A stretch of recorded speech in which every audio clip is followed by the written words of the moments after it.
বিশেষ বিমান পাঠিয়ে ডক্টর ইউনূসকে বেইজিংয়ে নিতে আগ্রহী চীন। অন্তর্বর্তী সরকার গঠনের পর থেকেই প্রধান উপদেষ্টা ডক্টর মোহাম্মদ ইউনূসকে সমর্থন দিয়ে আসছে চীন। সেই ধারাবাহিকতায় এবার ডক্টর ইউনূসকে বেইজিং সফরে নিতে আগ্রহী দেশটি। চীনের চাওয়া আগামী মার্চে বেইজিংয়ে বাও ফোরাম ফর এশিয়ার সম্মেলনে যোগ দেন ডক্টর মোহাম্মদ ইউনূস। আগামীকাল মঙ্গলবার বেইজিংয়ে বাংলাদেশ ও চীনের মধ্যে পররাষ্ট্রমন্ত্রী পর্যায়ে বৈঠক হবে। সেই বৈঠকে ডক্টর মোহাম্মদ ইউনূসের ভবিষ্যৎ চীন সফর নিয়ে আলোচনা হবে বলে জানা গেছে পররাষ্ট্র মন্ত্রণালয়ের সূত্রে।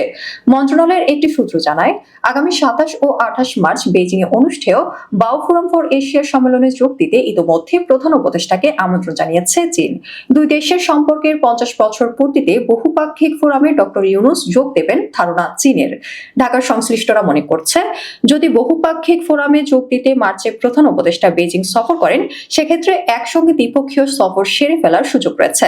কূটনৈতিক সূত্রে জানা যায়, বিএফএ সম্মেলনে যোগ দেওয়ার পাশাপাশি বেইজিং সফরের সময় প্রধান উপদেষ্টার সঙ্গে দ্বিপক্ষীয় শীর্ষ বৈঠক আয়োজন করতে আগ্রহী চীন। শুধু তাই নয়, ডক্টর মোহাম্মদ ইউনূসকে নিতে ভাড়া করা উড়োজাহাজ পাঠাতেও আগ্রহী চীন। আগামী ২৫ থেকে ২৮ মার্চ বেইজিংয়ে ২৫ দেশের জোট বিএফএ এর সম্মেলনে যোগ দিতে সম্প্রতি প্রধান উপদেষ্টাকে আমন্ত্রণ জানানো হয়েছে। চীন ওই ফোরামের বৈঠকে যোগ দেওয়ার ফাঁকে প্রেসিডেন্ট শি জিনপিং সহ দেশটির রাজনৈতিক নেতাদের সঙ্গে বাংলাদেশের শীর্ষ নেতার আলোচনার আয়োজন করতে আগ্রহী। পররাষ্ট্র মন্ত্রণালয়ের দায়িত্বশীল এক কর্মকর্তা জানান, মার্চে প্রধান উপদেষ্টা চীন সফর করবেন কিনা সেটি এখনো নিশ্চিত নয়।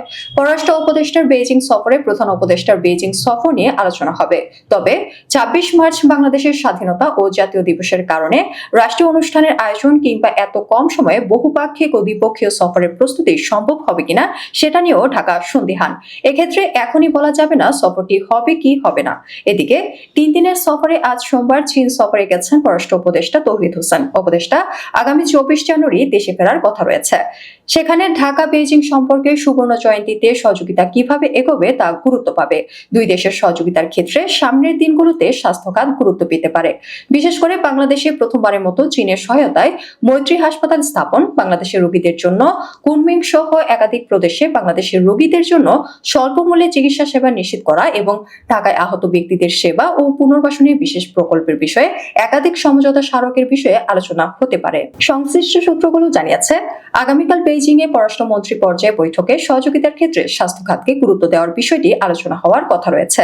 বিশেষ করে ছাত্র জনতার অভ্যুত্থানে আহত ব্যক্তিদের চিকিৎসা ও পুনর্বাসনে চীনের আর্থিক ও কারিগরি সহায়তায় একটি বিশেষায়িত চিকিৎসা ও পুনর্বাসন কেন্দ্র নির্মাণে বেইজিংকে সমঝোতা স্মারক সইয়ের প্রস্তাব দিয়েছে ঢাকা।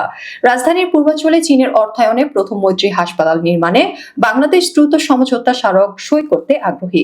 বাংলাদেশ চায় চীনের দক্ষ চিকিৎসক সহ পেশাজীবীদের মাধ্যমে ওই হাসপাতাল পরিচালিত হবে।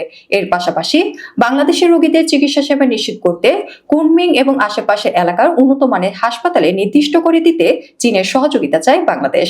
পররাষ্ট্র উপদেষ্টার আসন্ন সফরে দুই দেশের মধ্যে ২০১৬ সালে সই হওয়া নদীর পানি টেকসই ব্যবস্থাপনা নিয়ে সমঝোতা স্মারক নবায়ন করার কথা রয়েছে। বাংলাদেশ পানি উন্নয়ন বোর্ড ও পাওয়ার চায়নার মধ্যে সই হওয়া ওই সমঝোতাকে একটি রূপরেখা সমঝোতা স্মারক বিবেচনা করা হয়। এই সমঝোতা স্মারকের ধারাবাহিকতায় তিস্তা প্রকল্প নিয়ে দুই দেশের মধ্যে আলোচনা হচ্ছে।